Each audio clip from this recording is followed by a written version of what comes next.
Today's episode of Socially Democratic is presented to you by Dunn Street. Dunn Street is a progressive campaign agency that specialises in campaigning and community organising. We work with non-profit and community-based organisations, trade unions, progressive businesses and social democratic parties across the globe.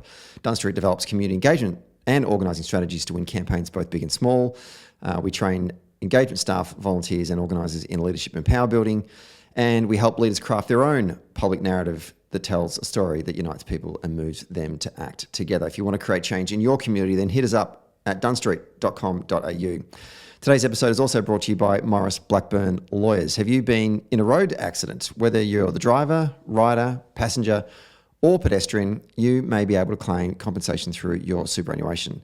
Whatever you're facing, Maurice Blackburn Lawyers have the experience that you can count on, and they'll support you through this whole complex process and get you through to the other side. To find out more, simply visit Maurice Blackburn at mauriceblackburn.com.au. Today's episode is brought to you by SwiftFox. Every moment on a campaign matters. You need the tools that you can trust. Lists that are up to date, phone banks that can change minds, emails that drive donations, events that will energise the community online and offline, and text blasts that distill your message perfectly. SwiftFox CRM is made for campaigners by campaigners. And to find out more, go to swiftfoxcrm.com to win your next campaign. Hello, and welcome to another episode of Socially Democratic, your weekly centre-left and organising podcast out each Friday that dives into the progressive campaigns of the day and the people leading them from home and abroad. And this is our second of 4 weekly recaps of the New South Wales state election. It is 14 odd days until election day. Polls open this coming Saturday. So effectively the election begins this Saturday, and we are coming down to the wire. And to help me unpack the last week of this campaign is the Chief Executive from the McKell Institute, Michael Buckland, and the Political Director for the Community and Public Sector Union, the CPSU, Rosie Ryan. And looking forward to having a chat with those guys about the last week of this campaign in New South Wales.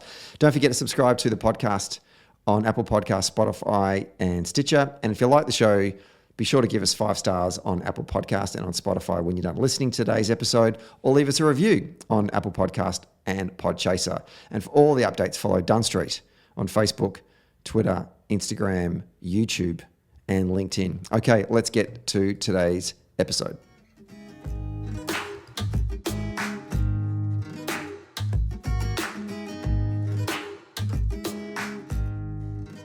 We are taping this one on a Wednesday afternoon on the lands of the Wurundjeri people, and we're in our second week of our 4 weeks focusing on the New South Wales state election with our weekly recaps. And to help me recap week 2 of the campaign, I'm joined once again by the CEO of the McKell Institute, Michael Buckland. Welcome back to Socially Democratic.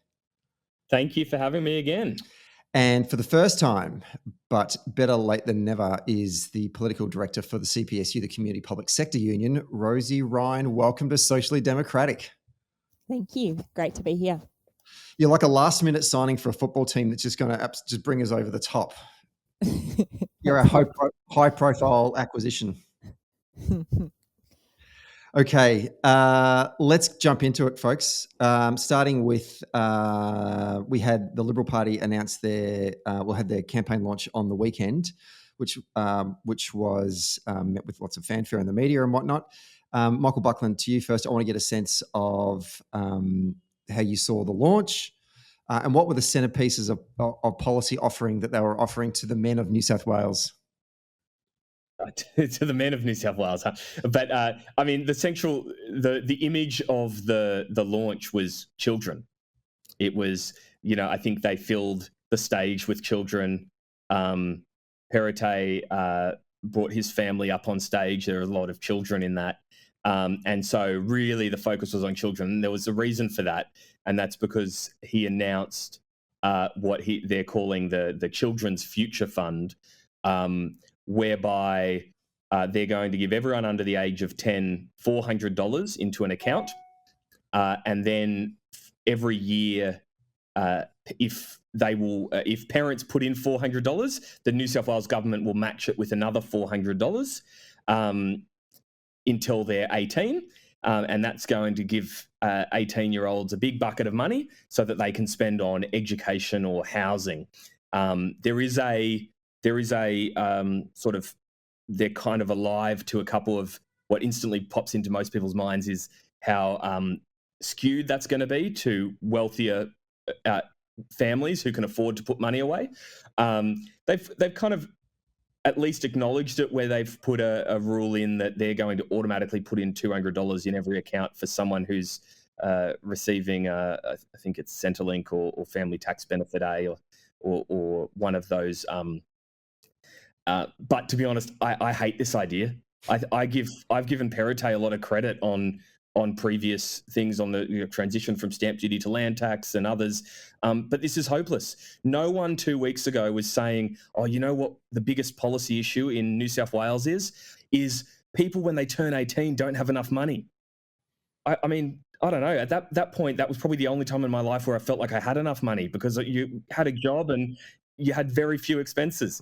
But I get it. There's a lot of, but no one's going to be helped now for this policy. It doesn't help anyone tomorrow. And it funnels money to wealthier families in 18 years from now.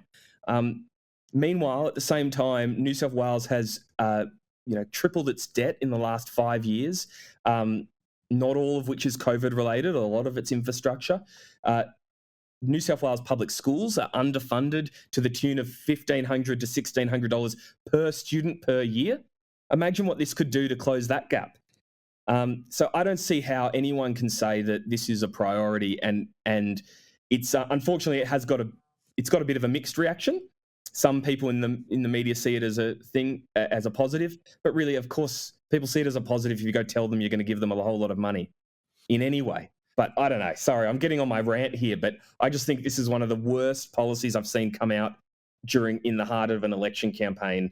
Not from a policy perspective. Rosie, your take on this announcement that came out of the campaign? Yeah, I think it really reeks of really kind of individualist. Like, if your kid has enough money in the bank, they'll go far, rather than actually looking at what the education system looks like or what supports are there for them. And if you can just chuck $400 in now and again to this account, then you're doing all right, and you're doing better than most. So I was also really quite uncomfortable with that announcement and thought it was very odd. It feels like a classic Liberal Party announcement, though, isn't it? It's just throwing cash at something. It's not targeted. It doesn't feel very strategic from a policy standpoint. You look at a lot of policy offerings from state Labor governments around the country. A lot of the times you can see that they'll do something like this, but you can see that they're just trying to address the inequities in society. That it might have been targeted at a particular type of child in a particular type of family in a particular type of area, whereas this sort of just everyone's going to get. That's why I made the joke about, at the start, what was the policy offerings for the men of New South Wales, because I think the Liberal Party are just like, oh no, all the blokes should get it too. Not thinking it through about, well, who actually does need this? And to your point, Michael, there isn't a lot of cash in the budget. So you're going to have to be pretty strategic about where you're splashing your money, right? And I just thought it was interesting the way they went about this. Yeah, and rich families are already doing this for their kids. Yeah, exactly. They've all got trust funds. It's fine. Everything's fine in that part of the city, right? Michael, a couple months ago, the New South Wales government went to the Commonwealth to say that they need to continue the 50-50 funding of public hospitals because of the cost, the increased in cost. What does it say to, how do you approach Anthony Albanese and say, you know what, we're really desperate for money to fund public hospitals if this is what you're doing? Yeah. I think it really undermines your effort in that. And look, both sides of politics have done similar things. So but to a far better degree. So I look at formerly, years ago in New South Wales, there was the back to school bonus, which was, I think it was $100 or $200 given to every child in New South Wales in about February to help pay for books and things. Yes, it wasn't means tested. Yes, you'd have the same accusations of kind of bribery and so on of just pork barreling or whatever. But even that, there is a need, there is a cost associated with getting back to school. We want to ensure all kids start school with a certain, there's at least kind of something. Even with, Howard's baby bonus. Yeah, it's not what I do, but at least there was, I guess it's an expensive time. This one, it's just got none of that. And at least that is an even amount given to families across the board, whereas I feel like with this, it's actually much more money is going to go to families with more money. So it's kind of the opposite of means testing. Rosie, I want to get your thoughts on more broadly the launch itself. These launches are centerpieces for campaigns. They get the eyeballs for the TVs that night. Interestingly, both Labor and Liberal had their launches on separate weekends, so they're going to get clear space. What did you glean from the way that the Liberal parties set up their launch? Obviously, Michael mentioned before they got 10,000 kids on the stage. TV cameras love kids or dogs. But I want to get your critical eye on what you took from this particular launch. Yeah, look, I think agreed with Michael. It was a disturbing number of children. Like, it was very odd. And Perrottet already has 7 children himself. So we did see a woman on stage in Perrottet's wife. And look, I know Chris Minns' partner also will get up and give a speech. That's fine. But yes, his 7 children and then dozens more children up behind him for those other announcements. But to be honest, greater kind of gender and cultural diversity in the children than in the crowd, I would say. When you're kind of looking at the footage from it and the pictures from it, I think the Libs were making a real effort to kind of put women and culturally diverse people to the front, but then you kind of see the scores of white Liberal men in their blue shirts all up the back as well. So I don't think that much has changed really. And interesting, I mean, I guess no surprise because where have they been on the campaign as well? But no Scott Morrison, no Tony Abbott.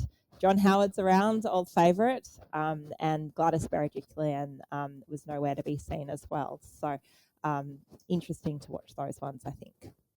And to add to that, Michael, Peter Dutton was suspiciously absent as well. What do you? I assume we're just not going to see him in this campaign at all, right? I would imagine you don't. I think that you have Perrottet, and I mentioned it last week, but Perrottet is one of the best assets that they've got at the moment. I think they want all eyes on him. Dutton doesn't bring, if anything, he's a little bit more polarizing than certainly Perrottet is, and his and it's also sending the wrong message. So right now, Perrottet is doing a lot to kind of communicate with people in New South Wales that he is a centrist and not kind of a too hard-headed, and I think that's not where I don't know. That's not my image of Dutton.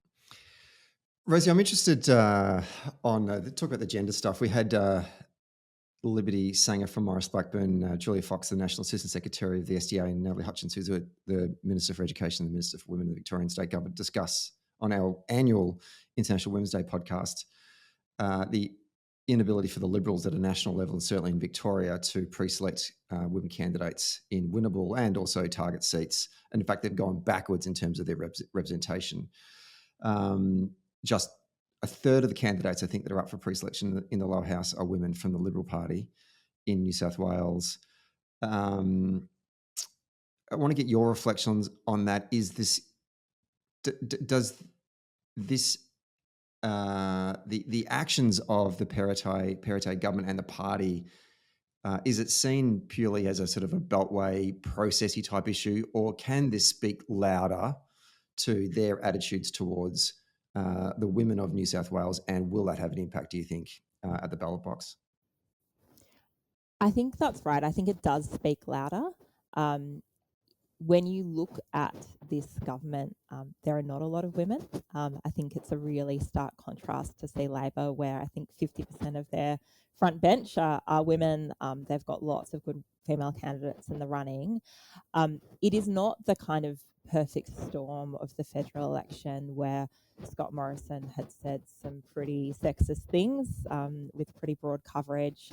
We'd seen everything that had happened at Parliament House and out of the Jenkins inquiry, and there'd been really heightened and widespread, I suppose, anger about their attitude towards women. However, the New South Wales Liberal government looks massively out of touch. They have had a lot of internal angst, both in people who've left the party because of treatment of women, and also in the kind of pre-selections. You just see, decent woman candidate after decent woman candidate looked over in favour for some young white male staffer to run in various seats, and fairly well publicised internal angst and local issues with people then not campaigning for them, or there being real splits on the ground in relation to it. So I think their continued attitude of saying no to affirmative action and saying no, people get there on merit. But then when you look at the men that get there, is that really on merit? Means that this will just continue to be an issue for them. It's really ideological. It's really baked in. And we've seen various scandals and issues, but like one that springs to mind is Perrottet was eventually forced to remove an upper house candidate from his ticket because he had kind of sent around in a difficult pre-selection battle explicit images of a female MP. And the kind of coverage of that was, well, everyone makes mistakes, and it's not that bad from Perrottet originally. And then we had people saying, like, retiring Transport Minister David Elliott saying, well, I should take his place because I'm a man. It should be a man for a man. And these kind of attitudes are just all over the place with the Liberals, and I think don't ring true to what community expectations are of what their parliament should look like and what attitudes their politicians should have. There's always one good thing about the Liberal Party is that they can't help themselves with remarks like the one you just mentioned there. And I wonder if certainly, you made a really interesting point about Scott Morrison. It wasn't just that Scott Morrison said some inappropriate things once or twice. He said it consistently. And so, I think the public tend to be reasonably forgiving if you kind of slip up once or twice, but if it's something that's consistently happening and then it's also coming out through other aspects of your government, it now seems to look like a trend. And I think that by the time we did get to election day, and certainly I know the reflections of a lot of our volunteers on the ground here in Victoria, in what were traditionally Liberal areas, you knock on the door and say, the first question was, what do you think about Scott Morrison? And if it was a woman that answered the door, they just unleashed, right? And I'm wondering about the experience in New South Wales. To the points that you've just suggested, have we reached a tipping point in which women voters are like going, I'm a bit off on this Liberal government broadly, whether it be Perrottet or Berejiklian, whoever it is? Do you think that we have reached a tipping point? I know there's not that long to go, but I'm looking for hope here, I guess, is what I'm asking you. Is it, are the Liberal Party going to get a bit of a kick in the pants from women voters? I think it'll be interesting to see. I don't think it will be to the extent that it was at the federal level, but I think that sentiment is there, and I think it will hurt them and continue to hurt them. So I'll be interested to watch the results for that one. It's funny watching the I don't know, Rosie, I think you mentioned this before, but they're watching some of the leaders being so choreographed on this space, but then seeing how that unravels at a local level. It was just earlier this week where Cessnock MP, the Cessnock candidate for the Liberal Party, for the Nationals, was dumped after, I think he said, every country that's ever allowed women the right to vote has gone to hell or something like that. Yeah, it's crazy stuff. You can't make this stuff up. There's such archaic views that are so widespread in their show. And I guess it speaks to, a political, as we all know, political parties, they're big beasts. And it's difficult at times to run a tight ship. They're meant to be democratic. So therefore, there's a lot of things that you can't control, right? And sometimes you are going to get candidates through your processes that may have views that would be in conflict with the wider community. But the Liberal Party just continue to see, I reckon the last 10 years, they've got so bad at this. Like it's rank. It's depressing when you think about it in terms of the where our democracy is heading, because certainly the experience in Victoria was they were out in Genghis Khan country, the Victorian Libs, in the way that the candidates they pre-selected, that they've been overrun by elements of sort of the radical far right. And I know that that's been an issue in the New South Wales branch of the party as well. I'm just wondering, is this coming to the forefront in candidate scrutiny in the heat of a campaign, Rosie? Yeah, I mean, I think the example that Michael just gave is one as such. I think we actually do have a premier who is very extreme and very sexist in his views, and his kind of history, his kind of Opus Dei background, the things that have come out about with the kind of teachings of where he went to school. All show that he does hold actually quite far right beliefs, but he has been a master in being a chameleon and presenting himself in a much more politically expedient and moderate way that I think has meant that he has escaped the worst of that. And then it's more about his totally dysfunctional party around him, and that that the respected and popular ministers are gone or on their way out, and it's a real mess around him, and some really terrible views that come out. And then, yes, every party has its own, particularly in some of the seats where things might not be so winnable, some interesting candidates that might come out with some unexpected views, but on a much higher proportion on the Liberal side. Michael, let's turn to what we're seeing from Labor this week. Any major announcements come out of the Labor camp? Where are we seeing Chris dedicate his time in terms of seats that we can then draw some insights into where they're prioritising? Labor's really turned to a little bit more retail, I think, this week. The focus, the announcement after Perrottet's Big Child Future Fund was looking at removing administration fees from tolls. So if you don't have a toll account and you get a toll notice, you can be slapped up to $20, I think, in addition to your toll, just on an admin fee. And so this is about getting rid of that. And then really it was about heading back to kind of basics and into the local seats and selling the message they've got. Chris Minns has spent a lot of time out in Western Sydney over the last week. And I mean, that sort of was predicted last week in our podcast where we were talking about that, that being the battleground. So I think it's sort of all very expected, I think, at this stage. But it's interesting watching big policy announcements seem to be coming earlier and earlier in election campaigns as people vote more and more in pre-poll, and the risks of making an announcement a week out. And really, we are just about a week out from the election. So, well, pre-poll starts on Saturday. Is that right? Mm-hmm. So it's only a week of pre-poll in New South Wales. Interesting.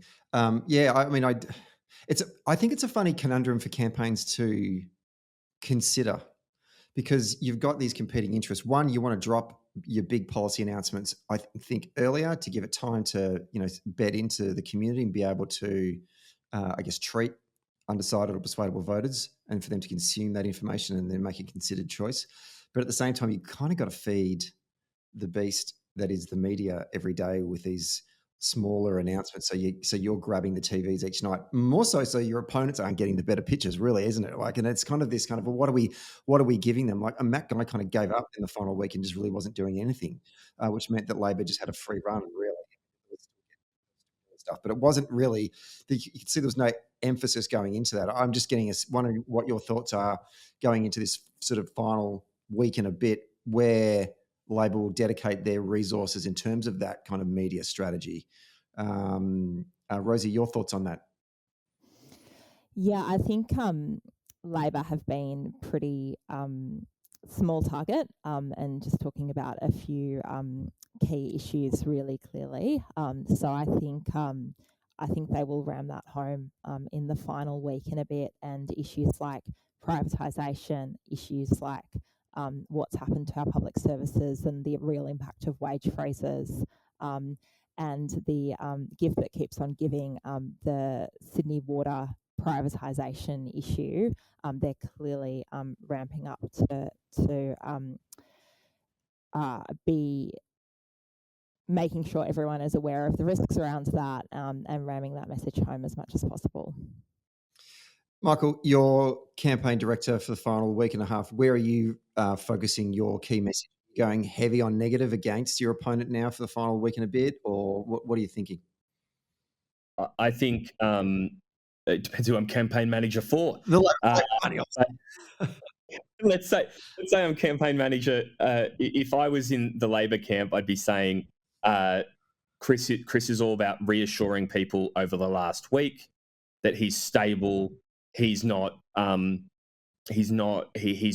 some key policies in health and education, and transport, and cost of living, but that he's not going to, he's not taking huge risks.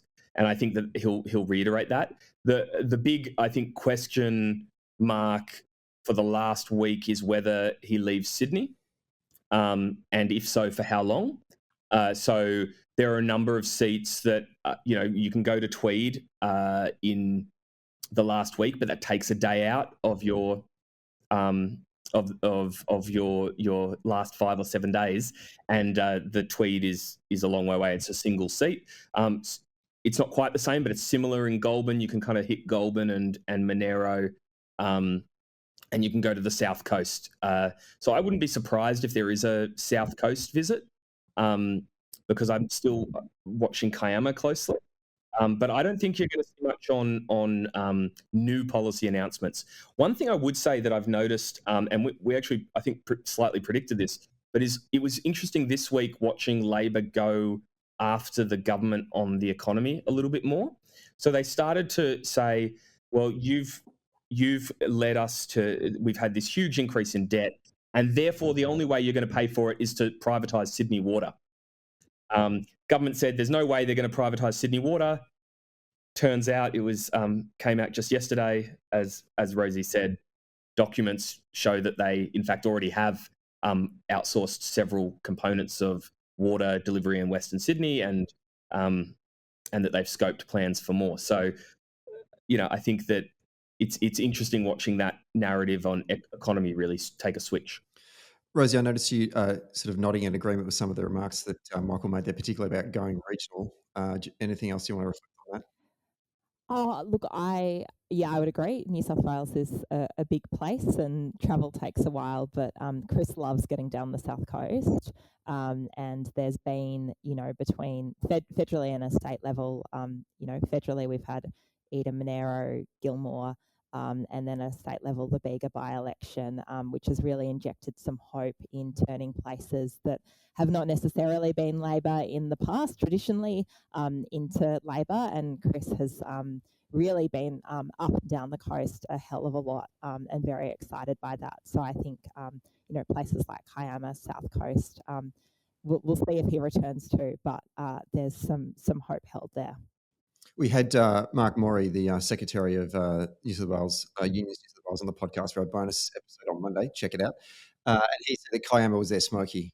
They obviously put resources into Kiama. It's obviously that weird situation with the incumbent and then running and all of that kind of stuff. So it will be interesting to watch that on election night. Can we talk about, I want to talk about ads. We didn't get a chance to do it last week. I want to talk about some of the TV creative coming out of both campaigns, even if we can start with Labor first. Sussex Street have engaged with Bill Shannon's group, Behaviour Change, which is a Melbourne-based TV creative campaign agency. They are famous for doing a lot of the stuff for the Brax-Brumby years, but in particular the Brax years, the ads that got Braxy in on the sort of the minority government in 99 and then all the way through. Rosie, I flicked a number of ads to you to have a look at.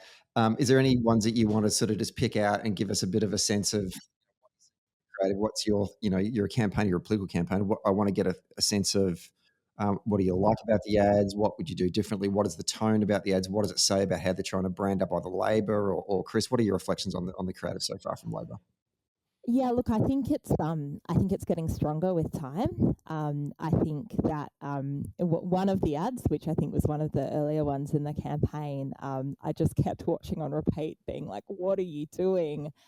Because it started off with saying, "Chris Minns and Labor don't have a long-term plan," and then it cuts to Chris Minns saying, "We do. This is a tied thing, and actually, here's our great plan." But it doesn't matter what he says from that point because it's opened with Chris Minns and Labor don't have a long-term plan, and that's the only thing anyone's going to remember. Like, that's such a classic. You don't use the opposition's frame, and that seems like such a 101 thing that any campaigner could point out. So that was a bit disappointing to see. However, I think some of the more recent ads are really strong. They're, might not be as shiny. They're pretty sort of basic visually, but the way they tell the story in terms of the impact of privatisation and Sydney Water being sold off, and then also talking about public sector wage caps for nurses, teachers, paramedics, and what that actually means for people. So what that means for their children's education, what that means for their healthcare, and saying more that you will pay more with Perrottet. I think that really works. It connects, what can be a bit of a hard issue, and I come from a public sector union. It's hard to talk about wage caps and what that means, but connects that with people's actual lived experience of services and with the cost of living crisis, and works in Labor's frame. People do believe that Labor is better on education and health. So it's talking about the economy, but it's doing it in a way that Labor comes from a really strong position on, and it's holding the Liberals accountable to their history.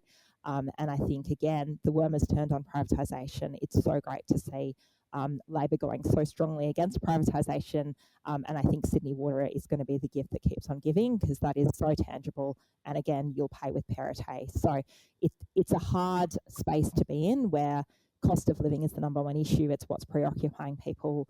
The Liberals' kind of myths about Labor being bad economic managers is very powerful with people, but actually holding the Liberals accountable to what they have done in office and what that means for people's back pocket, I think is strong positioning, and those ads tell that story quite clearly.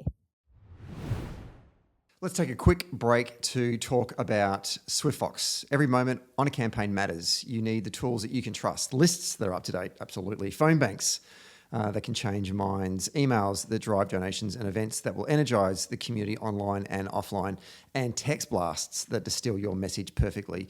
SwiftFox CRM is made for campaigners by campaigners. And to find out more, go to swiftfoxcrm.com to win your next campaign. Okay, let's get back to the show. The ad, sticking with you, Rosie, one of the negatives from the Labor campaign where they were covering across a number of areas where the decisions by the Perrottet government are going to directly impact you, and the creative in which the teacher disappears from the classroom, the nurse disappears from the ward. I can't remember who else. There's a whole bunch of people. And what I appreciated about that, and even as an outsider, the times I've been up in Sydney, people have been talking about, particularly within the union movement, we're losing our best people to Queensland and to Victoria because they're better paying jobs. There's more job security down there.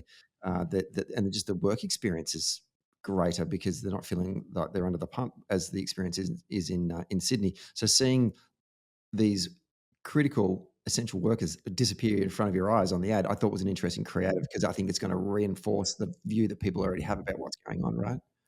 I thought that was beautifully done. I think it is hard to land that message and land it clearly, and that was really evocative. It was really clear and really obvious, the message for that, and really easy for people to relate it to the difficulties they're having with the systems that we have in terms of education, healthcare. And one of the other challenges with these ads, and I think this is the hardest part for anyone who's in this sort of this campaign creative business, is that the attention span for folks has been now reduced down to 10 seconds. Like in order to get an unskippable ad on YouTube, it has to be like 10 seconds or 6 seconds. You've got to kind of give kudos to some of these creative types that can boil down a campaign message into 6 seconds. If you had said that to a campaign person, which would have been a bloke in the 1950s, they'll go, that's impossible. No, I need a truck. I need a megaphone. I need about 4 hours. I don't just need to drive around this square constantly. And to distill it into 6 seconds is not an easy task. But, certainly from the creative I've seen from Labor anyway, in terms of negatives, I think they're starting to get there. Michael, the Tories. Let's talk about their ads. Reflections. Tell me, what do you think? I think they're pretty basic. I think they've become reasonably stock standard against in their negative. But from a positive point of view, I think they're reflecting what we've all been saying, which is just that Perrottet is their asset. They're focusing on Perrottet. it's interesting. I kind of slightly have a different take on, if I can jump back to that first Labor ad, because funny hearing you say it, Rosie, because I do agree that that's not the way you would ever be taught to do these things. But I wonder whether, knowing this onslaught of ads about Labor not having a plan, Labor being a risk, right? They're trying to make Labor a risk, whether devoting some time early in the campaign to just kind of saying, actually, let's try and undercut that message a little bit. I think that's not my area of expertise, so I'll defer to you guys. But I really do think, I don't know, I thought it was interesting. And whereas all the other ads I've seen have been very basic, and I thought it was more of a kind of, it took a bit of a risk. And I hope, let's see if it pays off. But I think that certainly I bear it in mind when I now see the Liberal ads. I go, oh yeah, but I just saw another ad saying he does have a plan and he listed 4 things, and I think that that's interesting to see whether people take that with a grain of salt.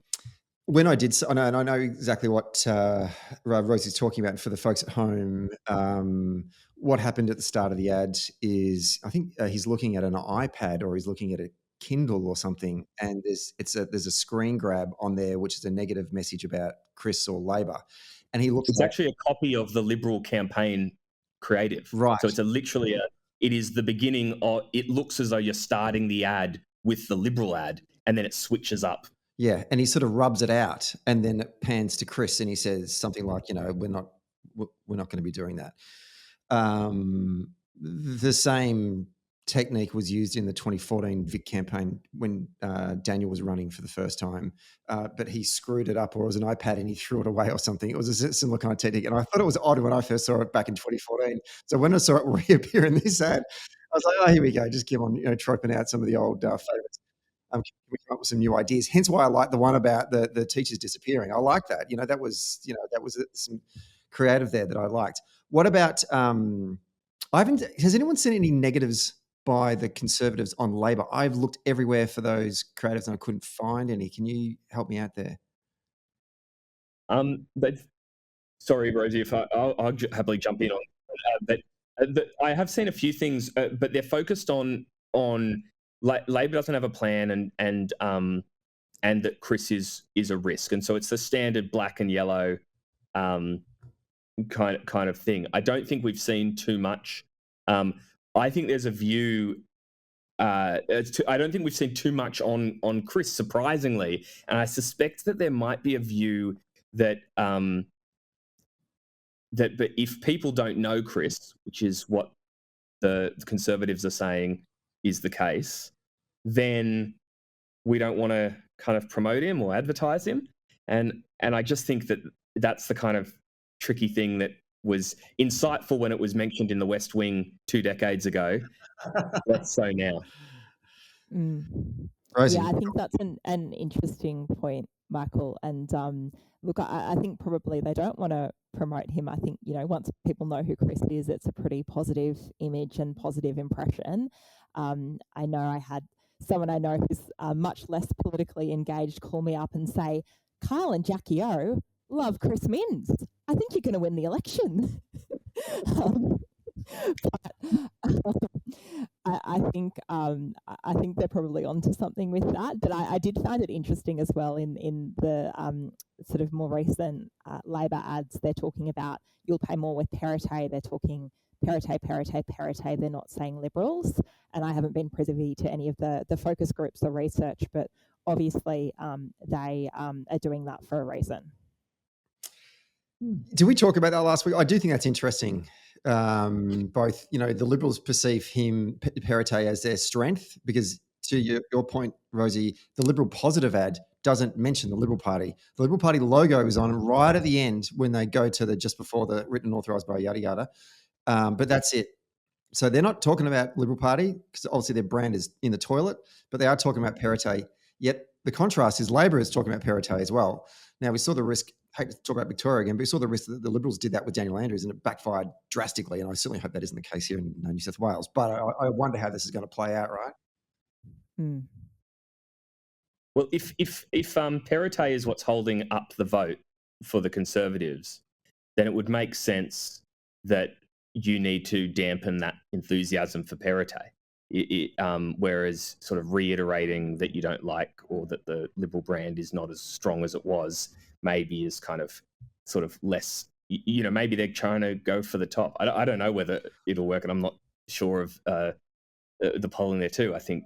But I imagine that's what's behind it. One thing I just realised when you mentioned about the negative ad is that there's actually been one ad that's been repeated twice now in two different forms. So when they used to start with the Labor doesn't have a plan and ad, it was a scratchy that they scratched off at the beginning of the ad. And that was presumably trying to link people's minds to the pokies debate on Perrottet cracking down on pokies. Interestingly, the more recent iterations of the exact same ad, I think it's wiping away, but they don't use the scratchy motif anymore. It's the exact same ad, but it's sort of they've dropped that. And so I wonder what is someone made a decision that ad was not working for that reason, or that part of the ad wasn't working, and they've made a change. And so I don't know what's behind it, but I think it's an interesting switch up. It's that detail. That's why I got you two on this show. No one else picked that up. This will be on the front page of the Telegraph tomorrow. Let's turn to polling, because we didn't get a chance to talk about polling last week as well. And for the folks at home, I'll sort of just give you a very kind of quick snapshot of the recent published polls. To my knowledge, anyway, it's the 15th of March, and I've not been aware of any other published polls to come out in March. The last one was on the 24th to 28th of February, which is from Roy Morgan, that had the Labor primary around 35 and the Liberal National Party around 32.5. That puts Labor on a 52.5% 2PP.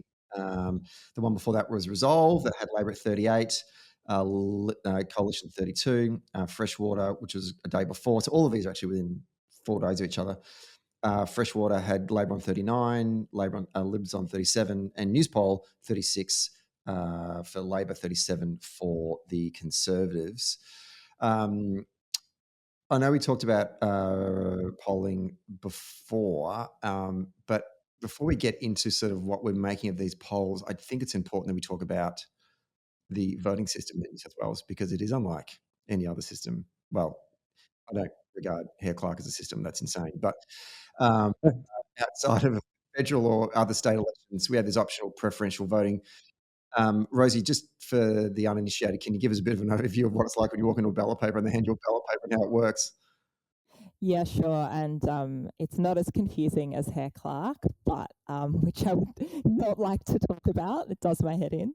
But optional, preferential. And again, like, it's our democracy. It's so confusing that there are different systems for voting at different levels of government and in different parts of Australia. Like, for voters, it is very, very confusing. And I know that, it then ends up with people getting confused in the federal election and voting informally, that type of thing. But essentially with optional preferential, you can number as many as you like. So a lot of people will just vote one, and then the vote will exhaust, or will just vote for a few different parties or candidates in there, and then the vote will exhaust. So this does end up to say, people voting for minor parties, and then say half of those votes will just totally exhaust, rather than then landing up in a major party's pile, depending on how they preferenced. So it is a real game changer. It has really different impacts in different seats and in different races. I think, how that has impacted over time, how it will impact at this election, is up for debate, but it is more likely that a Greens voter will then go and preference Labor, regardless of what the rules are, than a One Nation voter will then go and preference the Tories and not just vote one. But Michael, you can probably jump in. Like, we see all sorts of weird examples with these things, and I know I've been scrutineering in voting booths, and you're seeing, people voting for the shooters, and then if their preferences aren't exhausting, it's kind of going 50-50 into the Labor pile and the Liberal pile. So with some of these minor parties, it's not what you'd think it would be. And I think particularly with the One Nation factor this election, we're seeing a lot of different variables around the place. Michael, do you want to pick up on that? You see people chip in on election day. Some parties will put up signs saying just vote one that look like they're put up by the Electoral Commission. They're not allowed to copy it completely, but it'll be, that's a strategy to stop people preferencing. If they think if they think they're going to have a higher primary vote, let's say it's a Liberal-Labor contest, if Liberals think Labor's going to have a higher primary vote, they might, or if they think they'll have a higher primary vote, but Labor will get along the line, they might put a just vote one. They might even put a just vote one in a Greens colour to kind of get people there. But no, I think Rosie said it right. The only thing I'd say is about 20 to 30%, I think, of Greens votes don't flow, like exhaust, which doesn't maybe sound like too much, but in a close contest, that can be a big change. And it breaks, just from a perspective of being a bit of a democracy nerd, it breaks my heart seeing any vote exhaust. Like it's really hard to see all these votes that then go nowhere. And there's other weird variables too, like the kind of IMOP, the kind of anti-vaxxer crowd. Like that's a mixture of kind of Freedom Party, conservative types, and more kind of woo-woo Greens voters who are anti-vaxxers, and like where do those preferences flow? There's all sorts of weird variations in a contest. Because one of the things when I first started examining the published polls and looking at the Labor primary. Now, normally in a traditional federal election, you kind of think if Labor's got a 4 in front of it and it's primary, you think, okay, this is good. I'm feeling reasonably confident about the likelihood of us holding either that seat or if it's the national figure.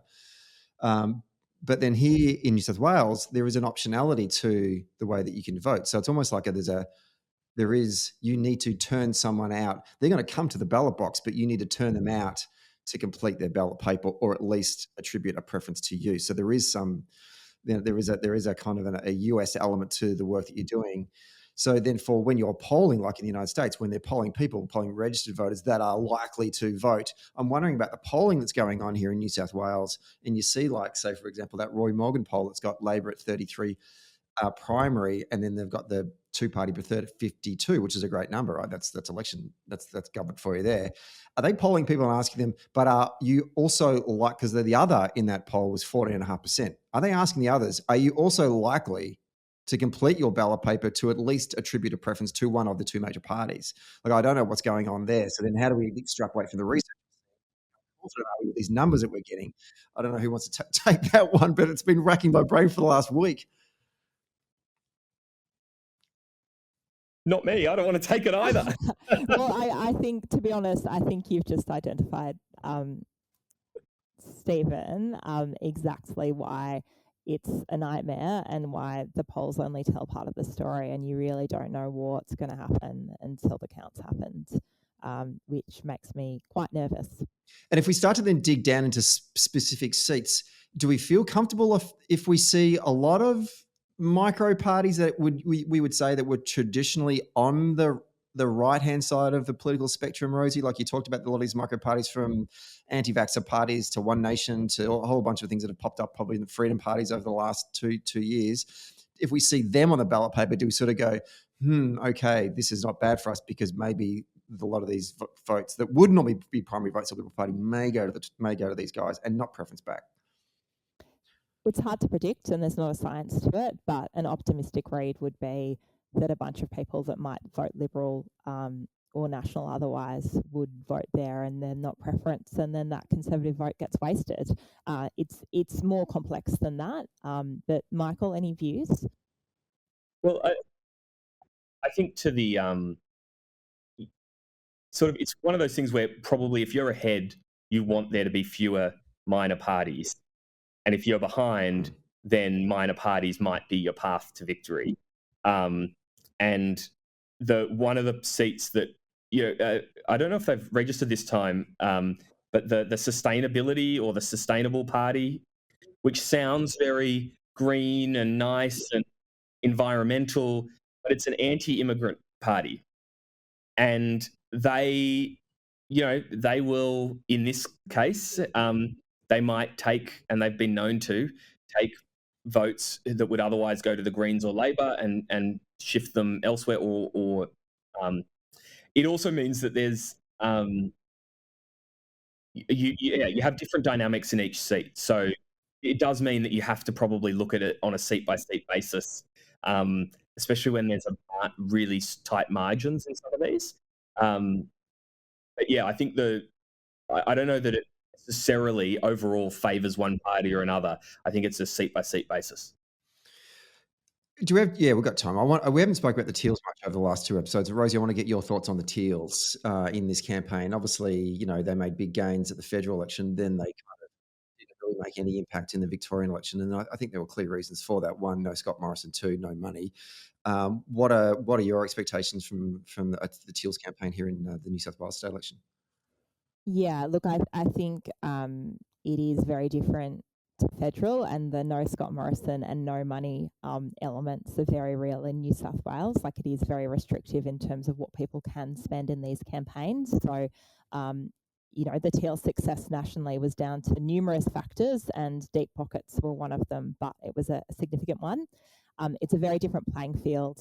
And I also think that the New South Wales Liberals have done a better job of preempting this threat and actually not being visibly climate change deniers who won't do anything in that space. I think there's sort of a range of policy areas where they are seen to be a bit more moderate, a bit more reasonable, and they don't have a Scott Morrison type figure to convalesce people around.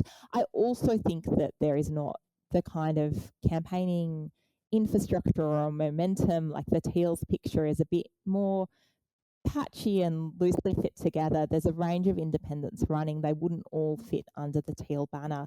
I think it'll be really interesting to see where they land, but it's not the same machine and it's not the same set of circumstances, and where they will do well will also just be, as it always is, but if they're a person of note locally with a large profile who can rally supporters and a good team around them, then they have the potential to do well. And, places like Manly will be interesting ones to watch. But there's the sexiness of the TEAL brand that I think people very much enjoyed the narrative of from the federal election, but it's not the same set of circumstances. Michael, can we turn to the media watch element of today's episode? And I do believe you got a public apology to our listeners after some of the things you said last week about the fourth estate.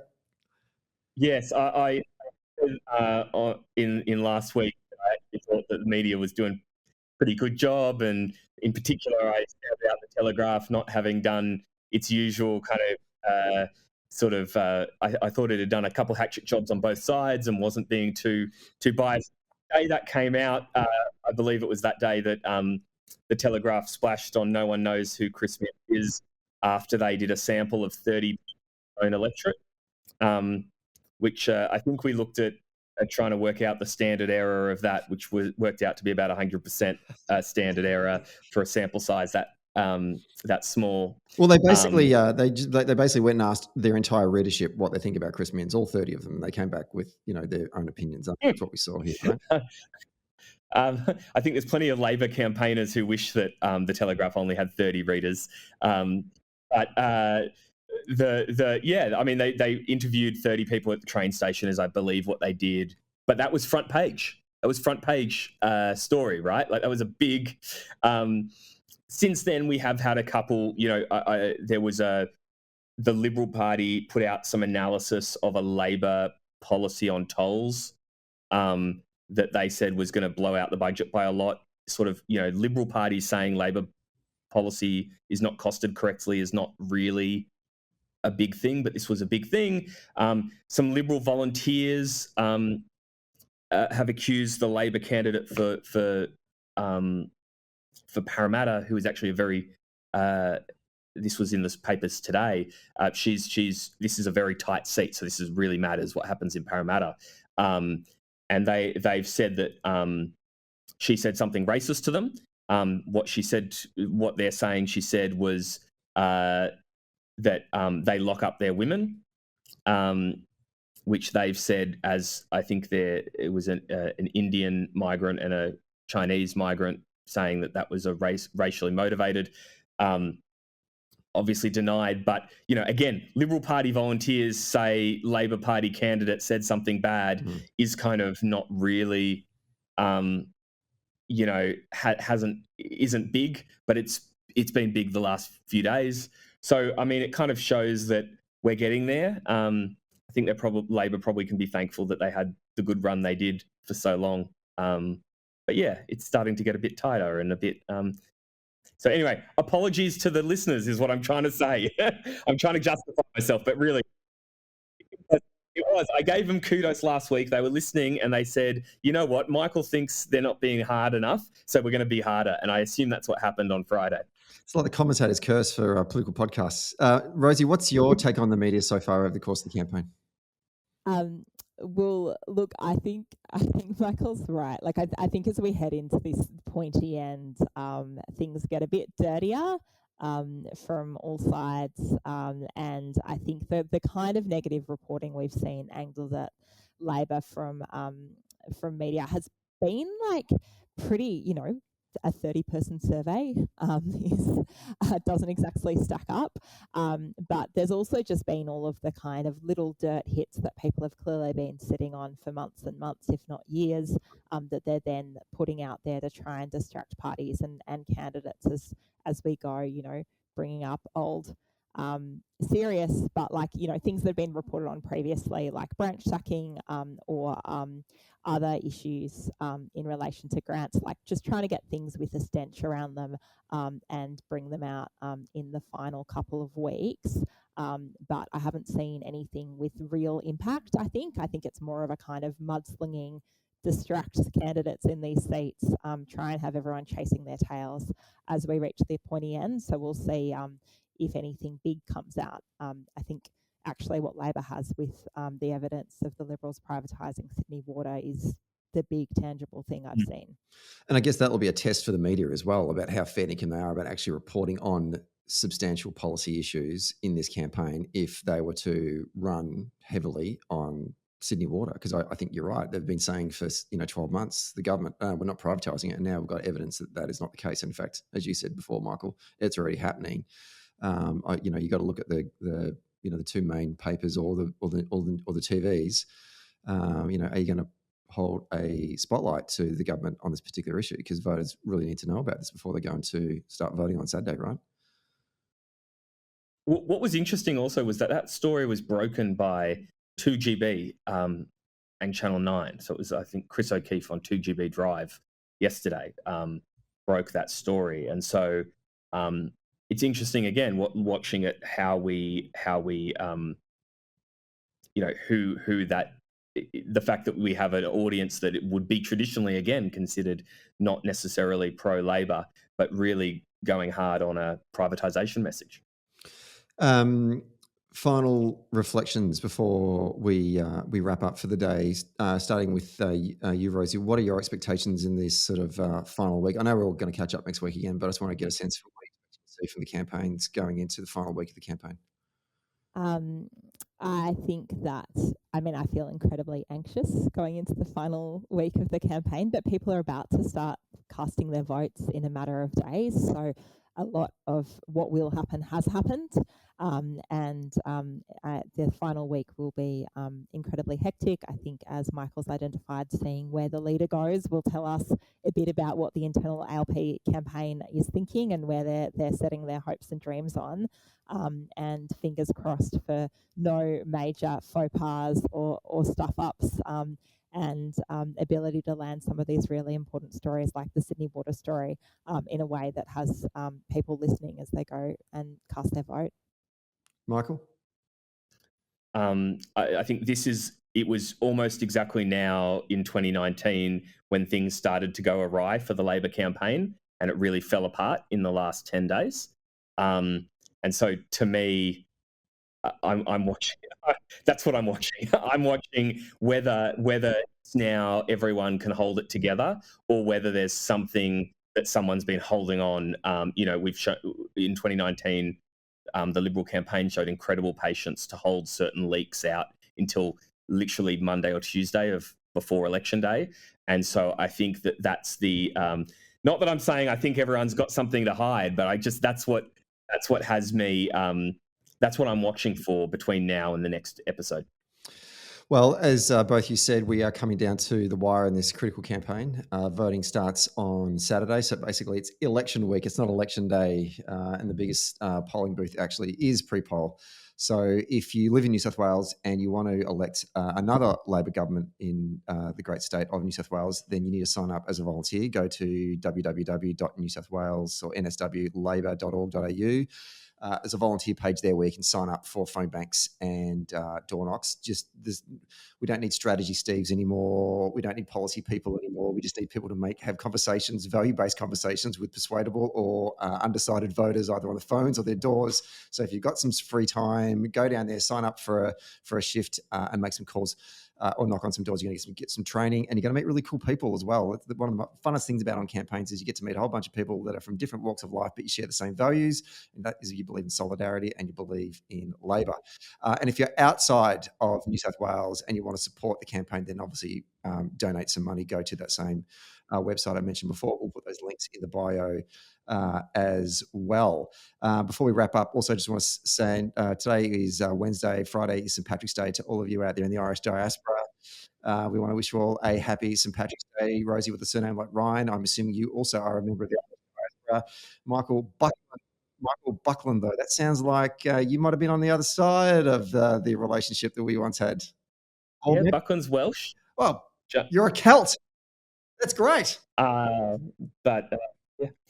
Welcome to the family. You can get pissed with us as well. I want to say happy St. Pat's Day to everyone out there, and also to our colleagues in the Irish Labor Party, to Billy and the team out in Dublin. We wish you the best of the day on Friday. Rosie, Michael, great to see you. Loved doing this podcast with you today, and I look forward to talking to you both next week for our final episode before Election Day. Thank you very much. Thank you.